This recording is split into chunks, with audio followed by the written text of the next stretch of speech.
Que a doce paz do Senhor Jesus esteja no seu coração. Seja muito bem-vindo, querido professor, querido irmão, querido aluno.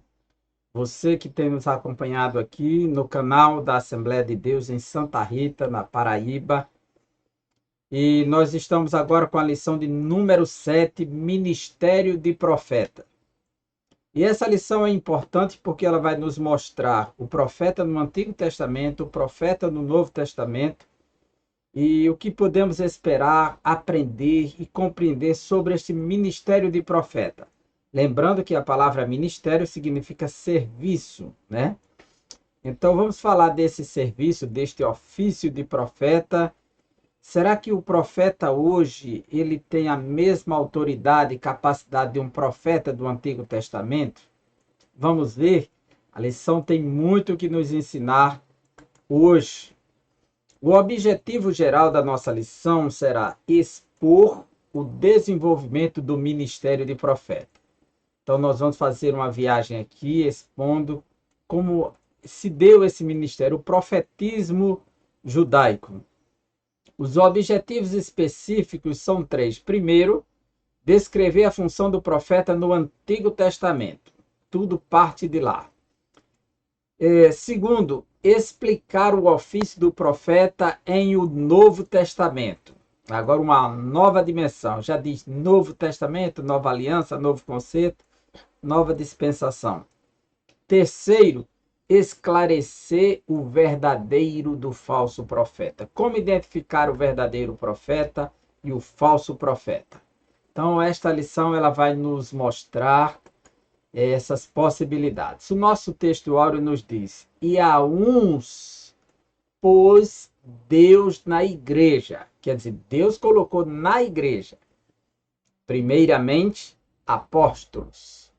Em segundo lugar, profetas. Em terceiro, doutores. Depois, milagres. Depois, dons de curar, socorros, governos, variedades de línguas. O apóstolo Paulo, quando faz a sua lista dos dons espirituais, em 1 Coríntios, capítulo 12, tem mais de uma lista lá. Na primeira ele apresenta 9 dons, e na segunda ele amplia, e nós vamos chegar na casa dos 20 e poucos dons aí, tá certo? Mas aí ele faz essa descrição que, primeiramente, Deus colocou alguns como apóstolos. Nós estudamos na lição passada sobre o dom do apóstolo, e hoje estamos estudando o dom de profeta. E Paulo diz que Deus entregou à igreja, colocou nessa função apóstolos, profetas, doutores, milagres, mas você percebe que isso aqui são dons. Não diz respeito à pessoa, mas aquilo que a pessoa recebe. Porque da maneira como ele diz, primeiramente, apóstolos, de segundo lugar, profetas, terceiro, doutores, aí ele não diz quarto lugar, operadores de milagres, ele diz milagres. Aí depois, dons de curar, socorros, governos, variedades de línguas, que são os dons. Nesse caso, o apóstolo aqui está se falando do dom, profeta do dom, da mesma forma.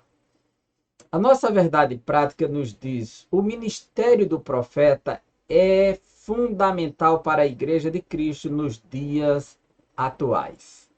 E por que ele é necessário? Por que ele é fundamental? Porque ele tem uma função muito nobre dentro da Igreja, e como é um dom do Espírito focado no aperfeiçoamento dos santos, então ele é importante em todo o tempo na história da Igreja. É o que nós vamos estar avaliando. A nossa introdução nos diz: a lição desta semana versa sobre o dom ministerial de profeta. Estudaremos alguns aspectos desse dom à luz da Bíblia, mas também considerando o contexto histórico e cultural do Antigo e do Novo Testamento. Tanto um quanto o outro precisa ser contemplado, porque há uma mudança na linha do tempo em relação, não em relação ao tempo, mas em relação à forma de Deus tratar, porque o Novo Testamento ele fala de nova aliança, novo concerto, uma dimensão totalmente ampla. Por exemplo, se no Antigo Testamento pouquíssimas pessoas eram convocadas para o ministério de profeta, no Novo Testamento, o dom de profeta para profetizar dentro da igreja é dado a qualquer um que buscar.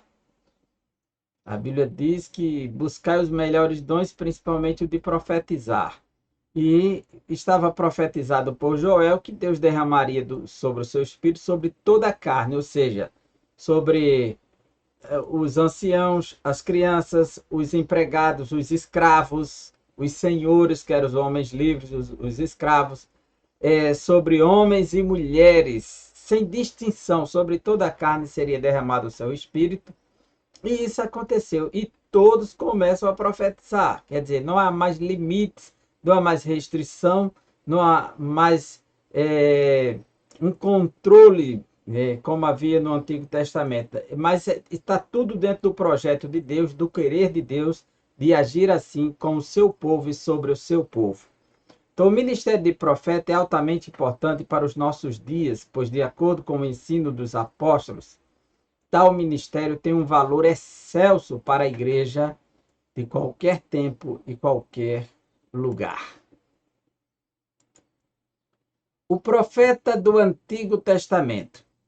Olha, o termo profeta vem do hebraico nabi. Você escreve, pode ser navi, N-A-V-I, navi ou N-A-B-I, nabi ou nabi. Vou dar um exemplo desse nome no Novo Testamento. Barnabé, Barnabi, Bar, filho, Nabi, profecia, ou profeta, filho do profeta ou filho da profecia, Barnabé, né? Você tem Bartimeu, filho de Timeu, né? Então, Barnabé é Barnabi, filho da profecia, e aí traduz como filho da consolação.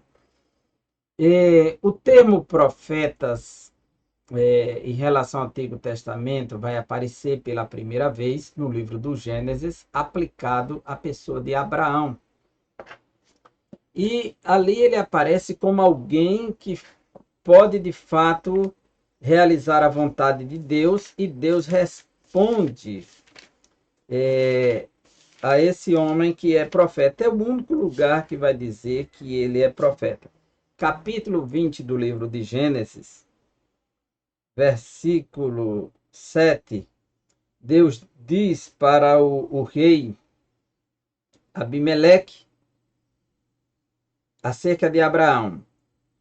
20, versículo 7. Agora, pois, restitui a mulher ao seu marido, porque profeta é, e rogará por ti, para que vivas. Porém, se não lhe restituíres, sabe que certamente morrerás, tu e tudo que é teu.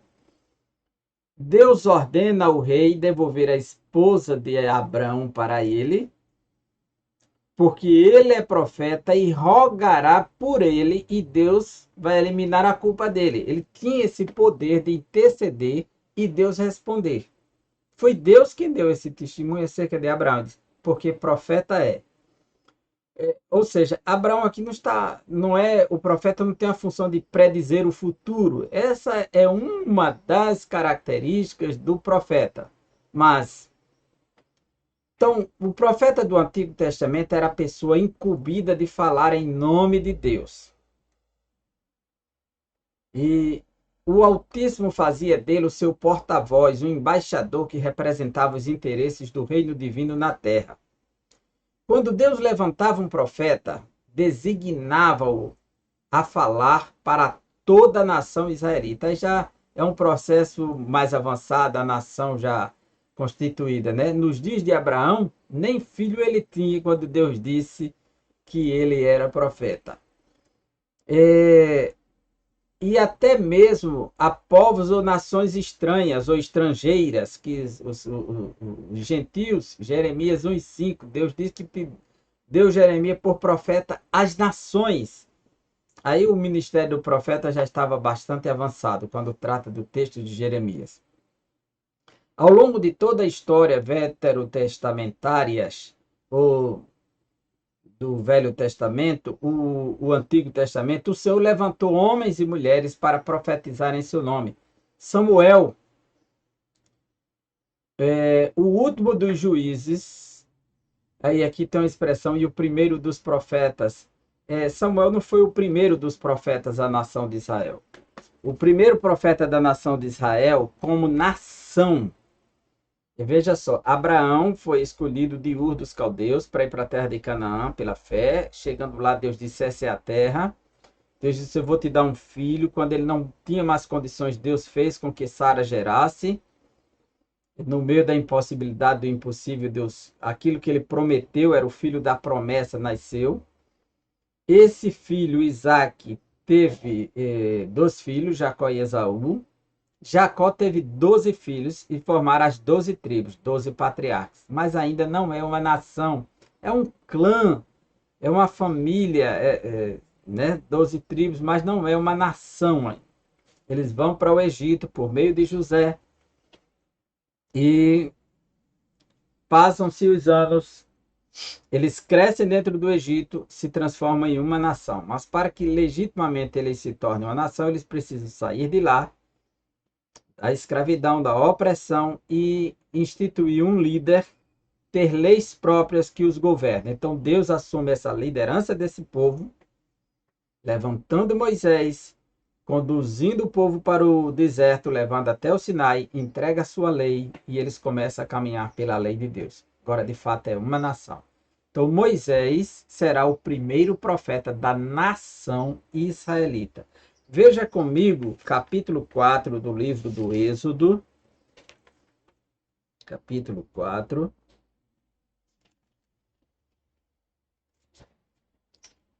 O que diz o texto sagrado, versículos 15 e 16.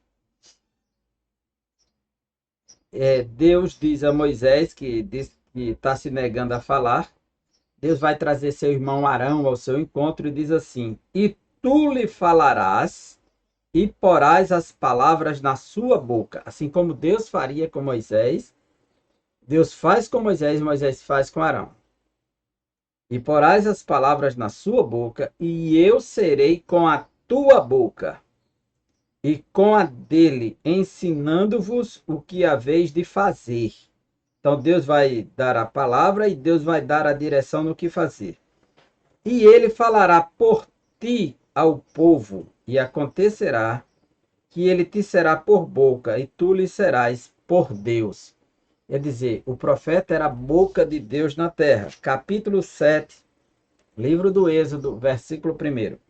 Então disse o Senhor a Moisés: eis que te tenho posto por Deus sobre Faraó, e Arão teu irmão será o teu profeta. Quer dizer, que assume o lugar de Moisés. Livro de Deuteronômio 34, o último capítulo de Deuteronômio 34, versículo 10, está escrito: e nunca mais se levantou em Israel profeta algum como Moisés, a quem o Senhor conhecera face a face. O que nos mostra aqui é que o primeiro profeta da nação mesmo foi Moisés. E ele é um profeta singular, porque a palavra está dizendo que nunca mais o Senhor levantou. E isso é tão sério que Moisés é um protótipo do próprio Cristo como profeta. Jesus será chamado de profeta e Moisés é o protótipo, né? Aliás, ele é o tipo, né? E o outro é o antítipo, o Cristo, mas é um protótipo, é o primeiro tipo de Cristo aqui. Do próprio Cristo como profeta desse ministério, porque no capítulo 18 de Deuteronômio, Moisés disse que o Senhor levantaria um profeta igual a ele. Se qualquer um pudesse ser profeta igual a Moisés, ele não teria dito assim: o Senhor, profetizado assim, levantará um profeta igual a mim, a este vocês vão ouvi-lo. E a alma que não ouvir esse profeta, quer dizer, a última voz de Deus para a terra. A última mensagem profética está, de fato, com o Filho. Capítulo 18, Versículos 15 em diante.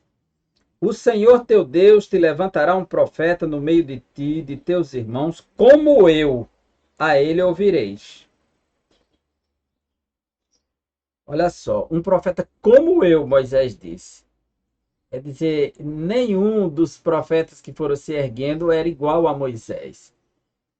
Quando Miriam e Arão estavam se opondo a Moisés, no livro de Números, Deus, capítulo 12, Deus diz que não tem profeta igual a Moisés, que ele fala tamanha intimidade. No livro de Atos dos Apóstolos, capítulo 4,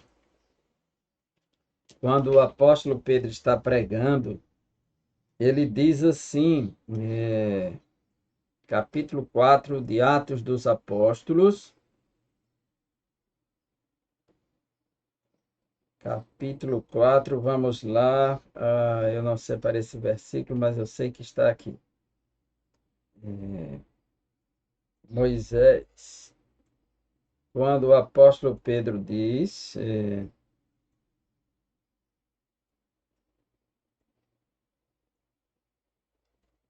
capítulo 4, deixa eu encontrar aqui o texto em que ele diz assim: como está escrito, o Senhor disse que levantaria um profeta. Falava acerca de Moisés, de Cristo, falando de Moisés.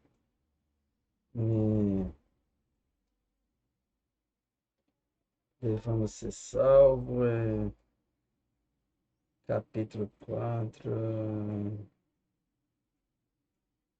Como eu não anotei essa referência, mas ela faz parte aqui.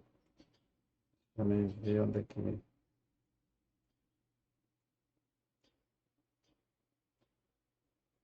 Será que eu confundi o capítulo?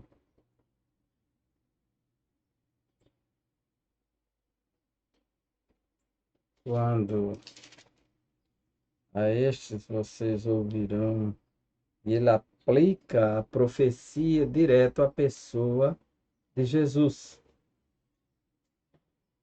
tornando claro que se cumpriu essa profecia. Deixa eu voltar aqui um pouco, se aí...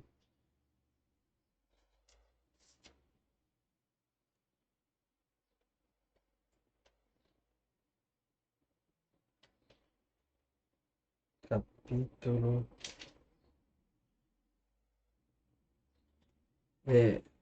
olha só, eu vou mostrar aqui para vocês isso aqui.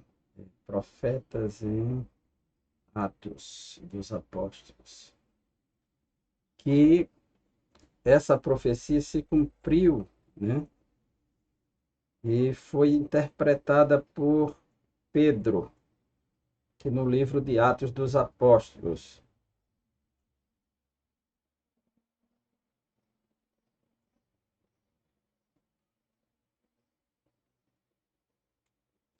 Capítulo 3, não é no 3 e 22, ele diz assim: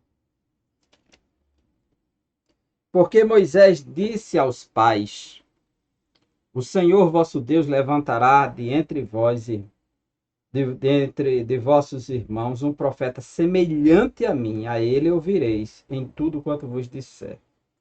E acontecerá que toda alma que não escutar esse profeta será exterminado dentre o povo. Então fica claro que Moisés não era um profeta qualquer, um profeta singular, porque ele disse que um profeta seria semelhante a ele. Então, e esse foi Jesus. Bem, os profetas no Antigo Testamento, quando vão surgindo, existe um profeta específico assim extraordinário como Moisés, né? Esse profeta que era um tipo de Cristo de forma clara, ele deixou uma marca na história. Aliás, os grandes profetas de Deus todos deixaram uma marca na história, né? Os grandes profetas. Mas a distinção de Moisés é porque ele gozava de uma intimidade com Deus que nenhum outro profeta gozou. Nenhum tinha tamanha intimidade com Deus. Deus mesmo testificou disso mais de uma vez. Essa é a singularidade de Moisés. No Antigo Testamento não aparece o termo profetas ligado a Enoque e a Abel, mas o Novo Testamento classifica como profetas Enoque e Abel, ou seja, aqueles que fazem a vontade de Deus. Mas esse profeta agora que assume essa ideia de trazer o oráculo de Deus, a revelação da vontade de Deus, anunciar, que Deus vai levantando esses profetas, eles começam a ganhar expressão quando Samuel, o último dos juízes, que é profeta, ele inaugura uma escola de profetas. Então aí é o que se considera o surgimento do profetismo judaico. Samuel ele tem uma escola de profetas que vai preparar o povo para profetizar. Como não sabemos, o Novo Testamento traz uma informação na carta de Pedro que eles estudavam as profecias, investigando quando isso ou aquilo iria acontecer. Essa escola prosperou, a Bíblia vai falar dela nos dias do profeta Elias, nos dias do profeta Eliseu. Elias tinha mais de 50 alunos, né? Então era um seminário grande de profetas. Muitos profetas, como os profetas literários que surgiram na história, Isaías, Jeremias e Daniel. O que são os profetas literários? São os profetas que escreveram, porque tem profetas que não escreveram.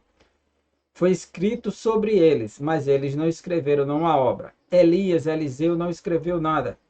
Foi escrito sobre eles. Então, o que escreveu foi Isaías, Jeremias, Daniel. Então, são os profetas literários. Então, tem os profetas clássicos não literários, que não escreveram, não produziram nenhum texto, Natã, entre outros, que surgiram na história, e tem os profetas literários. O ofício do profeta. Através da inspiração divina, o profeta recebeu uma revelação que desvendava o oculto e anunciava juízos, emitia conselhos e advertências divinas. Em resumo, a função do profeta é anunciar a vontade de Deus, seja no presente, seja para o futuro. Por exemplo, nós não temos profecias escatológicas do profeta Elias para o futuro. Ele anuncia a vontade de Deus no presente e confronta o pecado de Acabe e Jezabel. Então, essa fórmula, as fórmulas, veio a minha palavra do Senhor, assim diz o Senhor, que é uma marca do profetismo do Antigo Testamento. Esse profetismo do Antigo Testamento, esse modelo de profeta, ele termina com João Batista. João Batista é um profeta da Antiga Aliança. Jesus não tinha morrido ainda na cruz, não tinha triunfado, então ele é um profeta da Antiga Aliança, João Batista. Ele está ligado ao Antigo Testamento, à Antiga Aliança. Ele é filho de sacerdote que serve no templo e que está cumprindo todas as obrigações, e aí ele é chamado por Deus numa certa idade, vai morar no deserto e vive um estilo de vida do profetismo de Elias, vestido com couros, comendo das coisas de lá da região, que era permitido pela lei judaica, que era comer gafanhoto, era permitido, e com mel silvestres. Alguns dizem que isso era uma planta, mas o texto dá a entender que é o peixinho mesmo. Isso é muito comum até hoje entre os árabes. Então, João Batista, ele fecha esse círculo de profetas do Antigo Testamento. Veja Lucas, capítulo 16, versículo 16. A lei e os profetas duraram até João. Desde então é anunciado o reino de Deus, e todo homem prega força para entrar nele. Então ela vem até João esse modelo de profeta. Agora, esse profeta do Antigo Testamento, que João Batista é um deles, ele é profeta 24 horas. Ele é profeta em todo tempo, em todo lugar que ele chegar. E se ele falar, nós temos casos no Antigo Testamento que o profeta nem usa o nome de Deus, mas como ele estava em acordo com a vontade de Deus, se cumpria sua palavra. caso de Eliseu, muitas vezes a gente vai ver e Elias. E isso aqui é um ponto bastante interessante, porque o João Batista ele é profeta lá no deserto, e foram questionar se ele era o Messias. Ele chamou a atenção pela forma de se vestir, pela forma de falar, embora não tenha operado nenhum milagre. E quando perguntaram, tu és o profeta tão esperado, que Moisés profetizou, semelhante a ele, ele disse, não sou. Esse profeta eu não sou. Quem é você? O profeta Isaías havia vaticinado que viria um profeta poderoso, clamando e chamando o povo para o arrependimento, para endireitar suas veredas, seus caminhos tortuosos. Aí ele disse, eu sou a voz que clama no deserto. Ele se assume, ele sabe da sua identidade. Ele tomou para si uma profecia muito poderosa, porque diz lá no antigo, assim diz o Senhor, né? Que enviarei o meu servo, que preparará o caminho, a voz que clama no deserto. Então, essa fórmula, veio a palavra do Senhor, ela é aplicada no Novo Testamento uma única vez, e a João Batista, porque ele é um profeta do estilo do Antigo Testamento. Veja, Lucas capítulo 3, é a única vez que aparece aqui no Novo Testamento isso aqui, para que não apareça nenhum profeta nos dias de hoje dizendo assim, veio a minha palavra do Senhor. Se tiver essas pessoas querendo se autopromover, se afaste, viu? Porque é um charlatão. Não existe. Isso aqui é uma fórmula ligada ao Antigo Testamento que se fecha com João Batista. A Bíblia diz que a lei e os profetas duraram até João. Esse é o assunto. Capítulo 3 diz assim.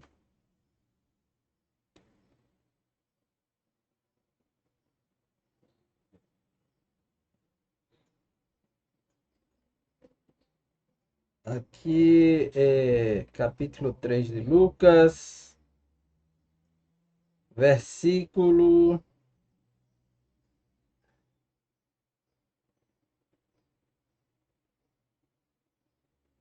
2. Sendo Anás e Caifás sumos sacerdotes, veio no deserto a palavra de Deus a João, filho de Zacarias. Do jeito que é aplicado no Antigo Testamento aos grandes profetas, que veio a palavra do Senhor para eles, aqui é aplicado a João Batista. Então, ele está ligado a esse modelo de profetismo do Antigo Testamento, né? Então, essa fórmula usual se aplica a ele também, que é lá do Antigo Testamento. Eles profetizavam com símbolos e visões. O ministério de Zacarias, né? Que há divisões ali, Daniel, esses são os profetas apocalípticos, né? E há muitas simbologias. E os símbolos que são atos proféticos, por exemplo,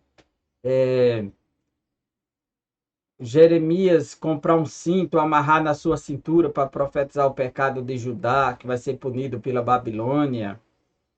Pegar um jugo, colocar nas suas costas para profetizar. Então, havia esses atos proféticos que são simbólicos, muito comum. Num primeiro momento, o profeta exercia um importante papel de conselheiro no palácio real, conforme Natã, né? É um deles. Segundo Samuel 12:1, ele aconselha o rei Davi. E no primeiro livro dos reis. Então, havia essa participação. O profeta Isaías, ele participa no palácio real também, no início. A gente vê na história do profeta Isaías. Era um conselheiro real. Contudo, após a divisão do reino de Israel para Reino do Norte e Reino do Sul, o profeta passou a ser perseguido, pois sua profecia confrontava diretamente a prepotência da nobreza. Então, quando eles começaram a bater de frente com o sistema, com o governo iníquo dos reis, que levava o povo ao pecado, à idolatria, à injustiça social, aí eles se tornaram inimigos do rei. mas eles continuavam sendo profetas de Deus. Então, o profetismo, de acordo com o dicionário teológico, o profetismo foi um movimento que surgiu no período aproximado do século 8 a.C. Mas, na realidade, ele começou no século 11, tá certo? Que ele começa ainda no período dos juízes, com Samuel, que aí Samuel inaugura uma classe de profetas. Quando foi o primeiro profeta da nação de Israel? Não, foi Moisés. Mas desse novo profetismo ligado porque Samuel vai inaugurar a monarquia, ele é rejeitado como juiz e ele vai ungir o novo rei. Então ele inaugura a monarquia. E ele fica profetizando para o rei Saul que Deus já escolheu outro também. Então, e ele tem uma escola de profetas, certo? Ele tem uma escola de profetas. Então, o livro de Atos diz que ele é o primeiro dos profetas nesse sentido, mas não o primeiro profeta da nação de Israel. O objetivo desse movimento do profetismo era restaurar o monoteísmo hebreu por causa da idolatria que vinha aparecendo, tudo. Combater a idolatria, denunciar as injustiças sociais, proclamar o dia do Senhor e reavivar a esperança messiânica. Veja que antes de desse movimento começar de forma oficial, nós temos no livro de Juízes que Deus levantou profetas que são desconhecidos. Aqui no livro de Juízes diz que o Senhor levantou um profeta.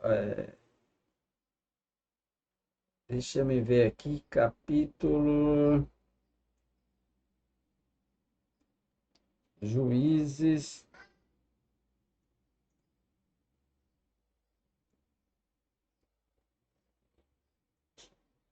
Juízes. Se o Senhor levantava juízes, mas diz que o Senhor levantou um profeta.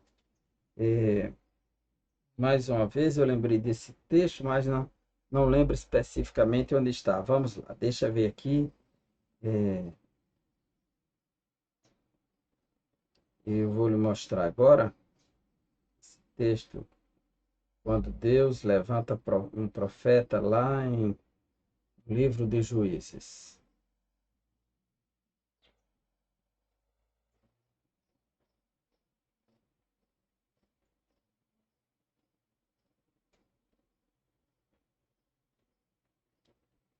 Capítulo 6, versículo 8. Diz assim: Enviou o Senhor um profeta aos filhos de Israel. Assim diz o Senhor, Deus de Israel: Do Egito eu vos fiz subir e vos tirei da servidão.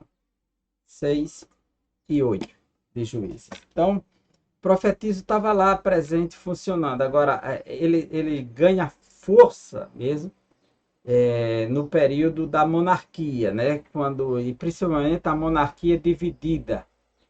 Na monarquia unida, Samuel profetizou até nos dias de Davi. Aí depois vem Natã e vem outros que auxiliam Davi com esse ministério profético, né? O profeta em o Novo Testamento. A importância do termo profeta no Novo Testamento. Nós temos que distinguir aqui, já que falamos que o profetismo era profeta 24 horas, não era dado a todo mundo. Moisés até chegou a dizer: quem dera que todo Israel profetizasse, mas não profetizava. Não era estimulado buscar ser profeta, o dom para ser profeta, o ofício para ser profeta, que era um ofício mesmo. O Novo Testamento ele distingue. Vai mostrar uma classe de profetas que é dado como dons ministeriais, onde está apóstolos, profetas, evangelistas, pastores e mestres. É uma classe para servir a igreja. E vai mostrar profetas como uma classe dentro da igreja. E esse está fora da igreja? Não. Mas a função dos dons ministeriais, os ofícios, que é assim que é chamado em Efésios, é burilar a igreja, aperfeiçoar a igreja, doutrinar a igreja.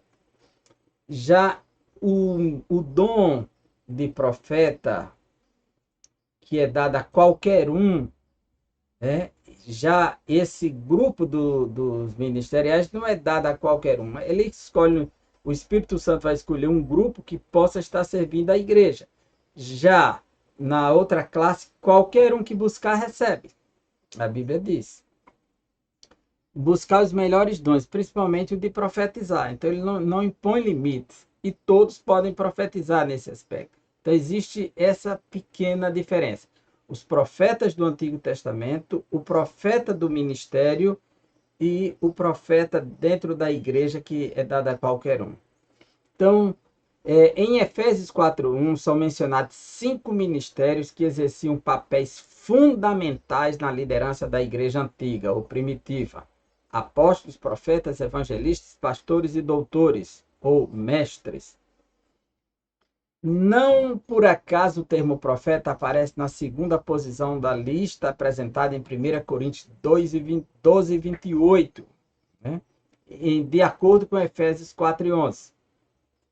O profeta é identificado 3 vezes na Epístola aos Efésios como alguém que acompanhava os apóstolos. Ou seja, existe aqui essa classe do profeta que está ligada ao corpo ministerial da igreja primitiva, aqueles que estão fundamentando a igreja na doutrina, tá certo? E sempre que aparece aqui, aos apóstolos foi dada a autoridade de escreverem o texto canônico, de registrarem a mensagem inerrante de Deus. E esses apóstolos, ninguém pode estar julgando o seu trabalho, ou discutindo se eles fizeram algo certo ou errado. Diferente do profeta dentro da igreja, que no máximo 3 pode profetizar num grupo grande.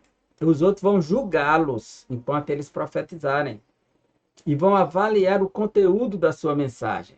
Quer dizer, é uma função um pouco transitória, limitada em relação aos demais. Que na carta aos Efésios, ele vai falar, no capítulo 2, versículo 20, ligado aos apóstolos, edificado sobre o fundamento dos apóstolos e dos profetas. No capítulo 3 também, versículo 5, o qual noutros séculos não foi manifestado aos filhos dos homens, como agora tem sido revelado pelo Espírito aos seus santos apóstolos e profetas. Aqui não é uma revelação qualquer, é a revelação do ministério da graça, da dispensação da graça. Versículo 2. Se é que tendes ouvido a dispensação da graça de Deus que para convosco me foi dada. Paulo, o apóstolo, está dizendo isso. Então, essa classe aqui recebe uma revelação especial de compreender o ministério da graça, a dispensação, que vai atingir o mundo todo com a mensagem de salvação.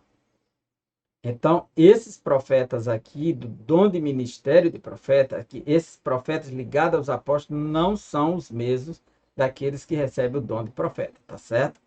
Totalmente distintos, eles estão sempre ligados aos apóstolos. E como os apóstolos escreviam dizendo fulano de tal apóstolo, então eles assinavam como apóstolo e não como profetas.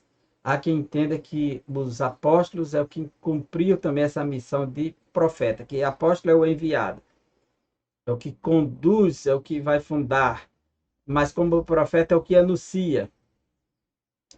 Muitos entendem que aqui esteja falando diretamente dos próprios apóstolos, profetas e apóstolos sendo o mesmo grupo. Aqui a gente vai olhar que há uma importância nesse ministério de profetas na fundação da igreja. Como eu ia dizendo, o apóstolo Paulo, ele sempre diz, Paulo, Colossenses 1, apóstolo de Jesus Cristo, pela vontade de Deus. Se eu vou aqui a Filipenses, ele não assinou dessa maneira, Efésios, Paulo, apóstolo de Jesus Cristo, pela vontade de Deus. Na carta aos Tessalonicenses, ele não afirmou, mas Timóteo, Paulo, apóstolo de Jesus Cristo. Aí se a gente vai na carta de Pedro, aí ele já diz assim, Pedro, apóstolo de Jesus Cristo. Então os apóstolos assinavam sempre como apóstolos, nunca como profetas. Eles estão sempre requerendo esse reconhecimento da sua apostolicidade, né? O ofício do profeta neotestamentários, né? Do Novo Testamento, neotestamentário. Seu ministério no Novo Testamento não consistia no predizer o futuro, adivinhar o presente ou ficar fora de si, ou coisa estática. Não. De acordo com o comentário bíblico pentecostal do Novo Testamento, o profeta neotestamentário era dotado por Deus para receber e mediar diretamente a palavra do Altíssimo. Apesar de algumas vezes predizer o futuro, algumas vezes, conforme instrui-nos a Bíblia de Estudo Pentecostal. Seu ofício consiste em proclamar e interpretar a palavra de Deus por vocação divina, com vistas à admoestação, exortação, ânimo, consolação e edificação da igreja. Nós podemos ver que Pedro, ele interpreta as escrituras proféticas naturalmente, um pescador. Em Atos 1, quando vai escolher o novo apóstolo para assumir o lugar de Judas, ele interpreta os salmos. Em Atos 2, ele já traz os salmos de Davi para aplicar a ressurreição de Cristo. Depois, quando é perseguido, ele pega também o salmo que as nações imaginam coisas vãs contra o Senhor, o seu Cristo. Ele vai interpretando as escrituras. Ele interpreta Deuteronômio como Jesus sendo profeta igual a Moisés. Então, ele tem essa capacidade de interpretar. E na carta de Judas, versículo 17, Judas, a última carta do Novo Testamento, ele diz assim, mas vós, amados, lembrai-vos das palavras que vos foram preditas pelos apóstolos de nosso Senhor Jesus Cristo. Pelos apóstolos. Já na carta de Pedro, ele vai dizer, versículo 2, capítulo 3 da segunda carta, para que vos lembreis das palavras que primeiramente foram ditas pelos santos profetas e do nosso mandamento como apóstolos do Senhor e Salvador. Ou seja, que esses profetas são os apóstolos aqui. Pelos santos profetas e do nosso mandamento como apóstolos do Senhor Jesus. Era dever do profeta do Novo Testamento, assim como para o do Antigo, desmascarar o pecado, proclamar a justiça, advertir do juízo vindouro, combater o mundanismo, a frieza espiritual entre o povo de Deus. Nós temos um exemplo de João Batista, que ele recebe toda uma descrição do que ele vai desenvolver o seu ministério profético à luz de um ministério do profeta da Antiga Aliança, aí em Lucas 1, 14 a 17. Por causa da mensagem de justiça que o profeta apresenta em tempos de apostasia e confusão espiritual, inclusive na igreja, não há outro jeito. Ele fatalmente será rejeitado e perseguido por muitos. É a consequência do ministério de fidelidade à vontade de Deus. Já o profeta no dom dentro da igreja, ele profetiza de um para o outro, né? E a função é somente três: exortar, consolar e edificar dentro da igreja.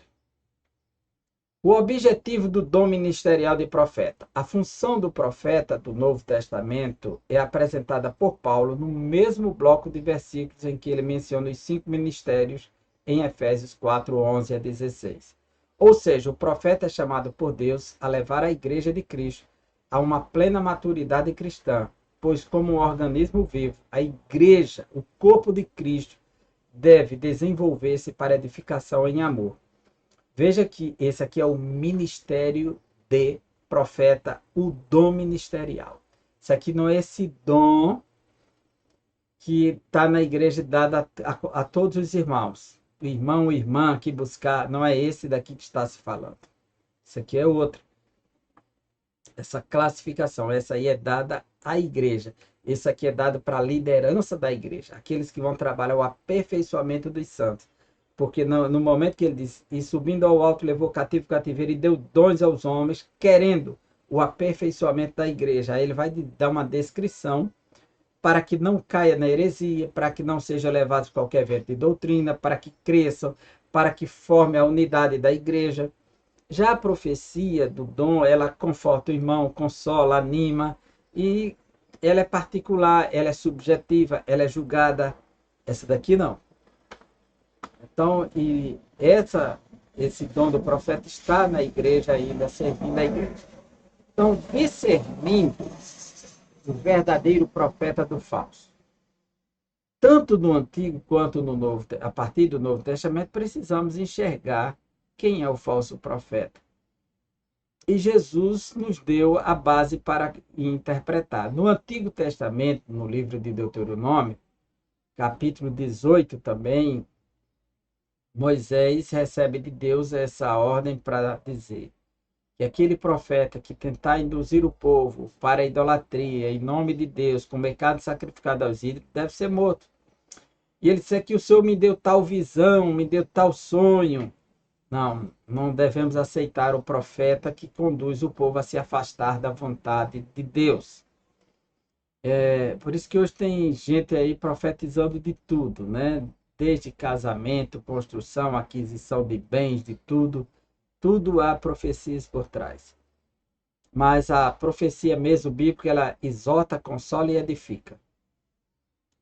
Então, simplicidade versus arrogância. Duas características do verdadeiro profeta são a simplicidade e o amor. Ainda que a palavra seja de juízo, o coração do profeta transborda de amor e a sua conduta simples demonstra a quem ele está servindo, o Deus de amor. Lembremos-nos de Jeremias, Oséias e do próprio Senhor Jesus, que profetizaram e lamentaram pelo povo, e chorava pelo povo, que sentia na sua alma a dor do povo. E esse era um profeta que tinha o amor de Deus no seu coração. Já o falso profeta só pensa em si, em seu status, nos seus benefícios, na sua autopromoção, na sua autoprojeção, do seu reconhecimento, né? Então ele profetiza objetivando a autopromoção, ele mente, ele ilude, ele engana. Deus está me dizendo agora, Deus está revelando. Olha, isso é tão sério hoje. Você liga aí programas de rádio, vai no YouTube, Deus mandou te dizer agora, olha, está sendo quentinho do céu, olha, são tantas invencionices, tudo para iludir o povo, para que as pessoas se sintam bem. Todo mundo tem problema, tem dificuldade. E aí as pessoas tomam isso para si, como se Deus estivesse falando mesmo para elas. Mas chegará o dia desses falsos profetas. Lembremos-nos de Ananias, o profeta mentiroso, que enfrentou Jeremias. Jeremias dizia que ia acontecer uma coisa, ele dizia que ia acontecer outra. E nessa época de pandemia, de crise, de desespero humano, é que está surgindo profetas mesmo para dar um ajuste, para querer ser Deus nessa hora, que dizer o que vai fazendo, o que vai fazer, que vai, né? A pandemia ela vai passar a qualquer momento, vai ficar resquício, como todas as pandemias, ela sempre sobrevive, fica incubada, de vez em quando voltando. Mas isso é comum na história da humanidade. Não precisamos de profecia para entender isso, né?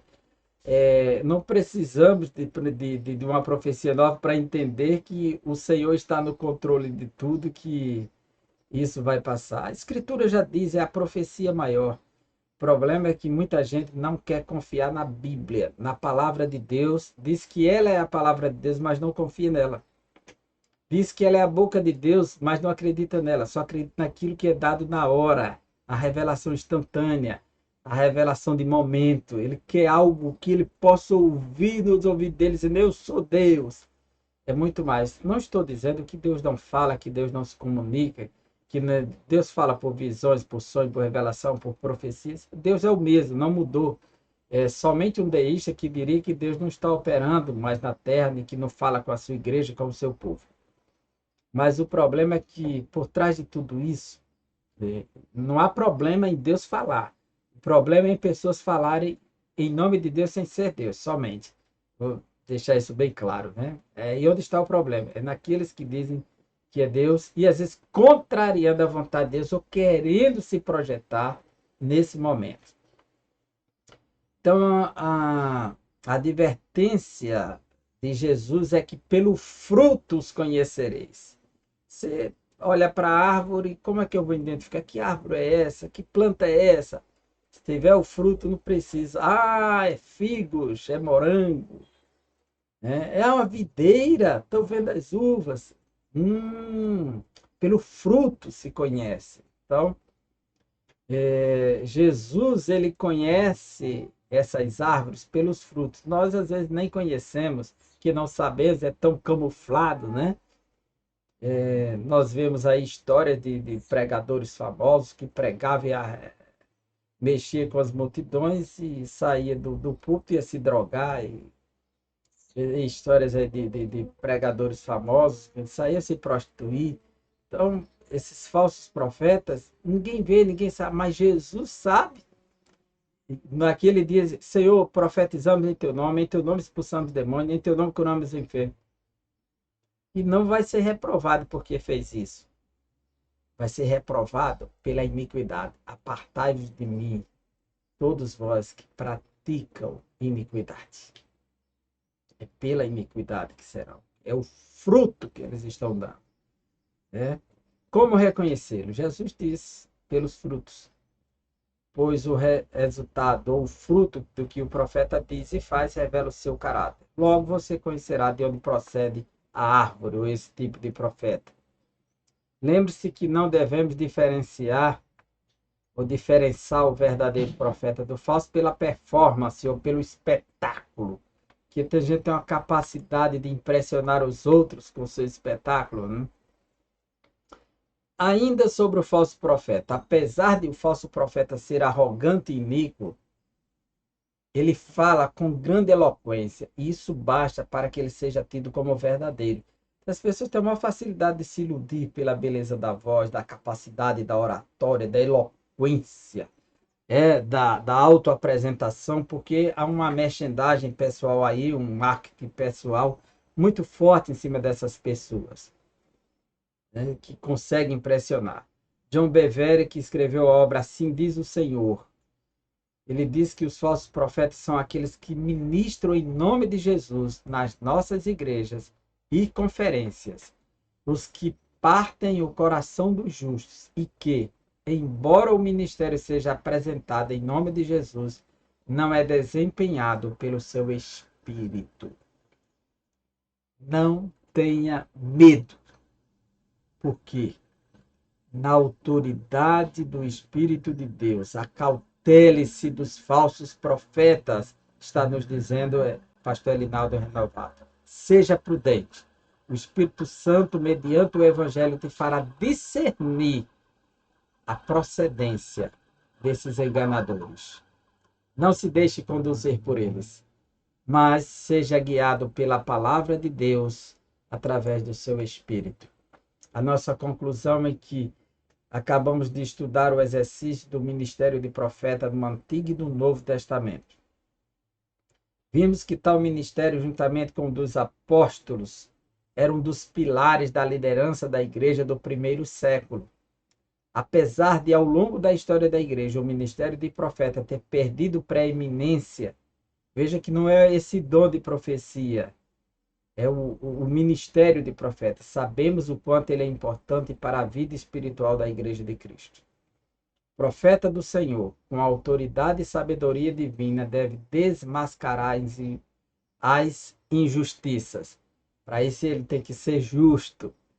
O falso profetismo e primar pela edificação da igreja do Senhor Jesus. Que Deus levante os legítimos profetas e até a próxima aula, se Deus quiser. Deus abençoe você e a sua família e um forte abraço.